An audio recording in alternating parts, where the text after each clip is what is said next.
Was #1 last night, but for her rookie season, she's only making $76,000. I say only, but that's just in comparison to other NBA players and WNBA players. What does that say about the pay gap? If you think Caitlin Clark's $70,000 WNBA salary is a joke, think again. This isn't just about basketball, it's about a 22-year-old who's quietly dominating the sports world. While everyone's distracted by her pay, Clark is smartly building a powerful empire behind the scenes. We've uncovered her secret strategy, and believe me, it's going to change how we view athlete empowerment. Christine Brennan even shared her insights on CBS News, breaking it all down. I think the eyeballs on this number, $76,000. Now, again, she's making much more than that. Her endorsements are into the millions. There's also a chance of having $250,000 contract or addition for marketing the WNBA. I'm sure she'll get that as well. So she's going to be a multi. Let's break it down. The average WNBA rookie salary ranges from $6,000 to $70,000. When people see these numbers, they quickly start comparing them to NBA salaries or those of other pro athletes. It sparks outrage, with many saying Clark deserves a much higher pay. The salary gap between male and female athletes are shameful. Clark, it's bigger than TV, and she's definitely got eyes to the game of basketball. And you know what? They're not wrong, but they're missing the bigger picture. Here's the truth. Clark's actual earnings are much higher than most people realize. We're talking millions. How much exactly? When you add up all her income sources, Clark is making more than some of the top NBA rookies. The word on the street is that Caitlin Clark basically made around $11 million for the year of 2020. Can you believe it? The player everyone thinks is getting shortchanged is actually out-earning some of the guys people assume are rolling in cash. You might be wondering, how is this possible? Well, that's where Clark's brilliance comes in. That lower WNBA salary? It's not a setback for her, it's a gold mine. Every time someone complains about how unfair her pay is, they're actually boosting her name, building her brand, and making her more valuable to sponsors. Her big thing is to be ready for the WNBA season. And people are like, why? She's only making $70,000 in the WNBA. What is the point of her, worrying about that league rather than trying to push for other leagues and other ways of making more money? Because the WNBA is what's getting. And Clark? She's handling it flawlessly. No complaints about her salary, no demands for more, just quiet determination. While everyone else is doing the talking, she's steadily building her empire. She's running the sports world like a maestro, and no one even notices. Even when an offer came to join another league for extra cash, she turned it down, saying she needed a break from basketball. She is hotter than fish grease right now when it comes to making money. That's why she didn't have to do the Unrivaled League. That's why she didn't have to do none of the stuff they wanted her to do during this offseason for the W. Caitlin has done enough. Let her spend her money, enjoy her life, and get money. That $70,000 WNBA salary everyone's so focused on? It's less than 1% of Clark's total earnings.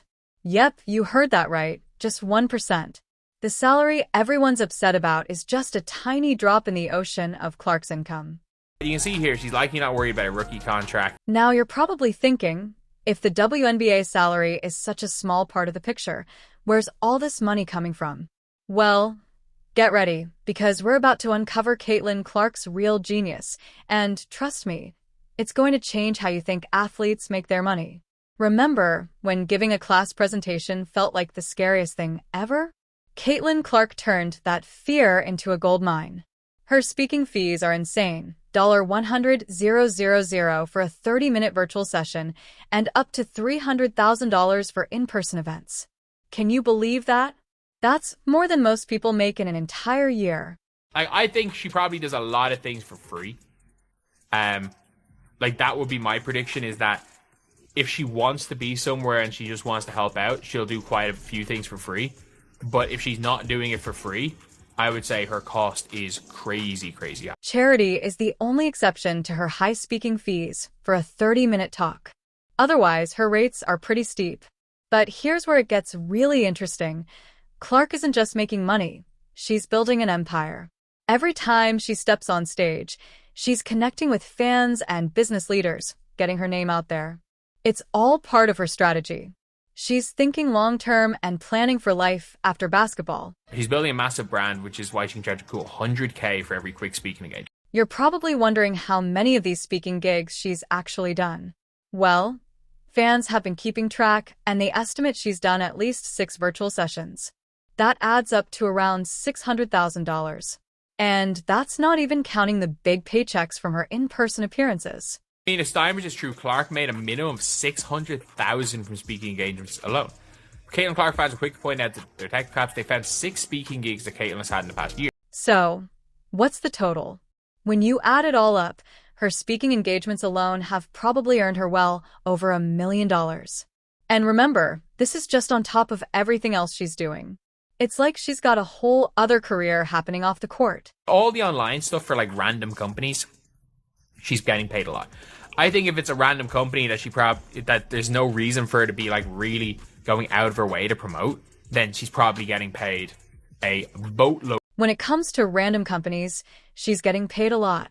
If it's a brand she doesn't necessarily endorse or go out of her way to promote, you can bet she's being paid a boatload of money to work with them. Ladies, Caitlin Clark has signed a multi-year partnership with Wilson that will include a signature basketball collection. The company announced that Tuesday. Now, according to Boardroom, the only other athlete who has developed a signature collection with Wilson. That's right. Caitlin Clark signed an endorsement deal with Wilson, making her the first female basketball player to land such a contract. The last athlete to pull off something like this was Michael Jordan. And it doesn't stop there. Clark is already a marketing powerhouse with a multi-million-dollar partnership with State Farm. A good neighbor, State Farm is there. Don't worry. State Farm makes it easy to file a claim on the app for a new car or even that old. She has truly mastered the art of leveraging her influence beyond the court. And if that wasn't impressive enough, Clip 13. This season, it was announced that Caitlin Clark signed a huge endorsement deal with Nike. The contract is for 8 years and worth $28 million, and it even includes her own signature sneaker. At the start of this year's WNBA season, it was announced that Caitlin Clark signed a massive endorsement deal with Nike. This deal was for 8 years, $28 million with a signature sneaker included. The real magic of these massive sports deals often comes from the extras, especially the shoes. But here's where Clark's deal might fall short. Nike has yet to release her signature sneaker. While some people, including myself, were saying that this might be a little bit too low because of the superstar that she is, signature shoes are where the real money is. Just look at Air Jordans or Steph Curry sneakers. These iconic lines generate huge revenue. Without her own signature shoe, Clark could be missing out on a significant chunk of potential profits, making her $28 million deal seem like pocket change. Now, since she has signed this contract, you guys, and her WNBA season has come and gone. And with that, Nike has not done one thing to promote her. We have not seen any commercials. We have not seen any ads. We have not seen any Caitlin Clark merchandise. And we, for sure as hell, have not seen any Caitlin Clark signature shoes. It is mind-blowing. As Clark's fame grows, her signature shoes could fly off the shelves. Every young basketball player will want a pair, and every fan will be eager to get their hands on them. While her $28 million contract is impressive, the real question is what's missing. A signature shoe line could be the key to unlocking Clark's full financial potential. The reality of the situation is that the reason why the Nike deal is so bad is that you make the vast majority of your money if you sign a signature deal with Nike off the cut you get on your own line. The Michael Jordan freaking thing where it's like he makes 5% of it. It's about building a brand that will last long after her playing career ends. And here's the kicker. Nike is missing out by not seizing this opportunity. Clip 18. Clark's impact on the WNBA's bottom line is enormous. We're not just talking about a few extra ticket sales. Her influence is so massive, it's like she has her own gravitational pull. The league's viewership is soaring, and revenue is skyrocketing. In fact, Clark is responsible for generating 26% of the WNBA's total revenue. That's right. One player is bringing in more than a quarter of the league's money. And it's not just the WNBA benefiting from Clark's impact. The entire city of Indianapolis is cashing in. Hotels, restaurants, and shops are all thriving thanks to Clark Mania. It's like she's turned the city into a basketball mecca overnight. Reality is, though, is that once she gets that signature Nike shoe... Now, here's where things get really interesting. All this money coming in is putting serious pressure on the WNBA. People are starting to ask the big question. If Clark is bringing in this much revenue, shouldn't she be getting paid more?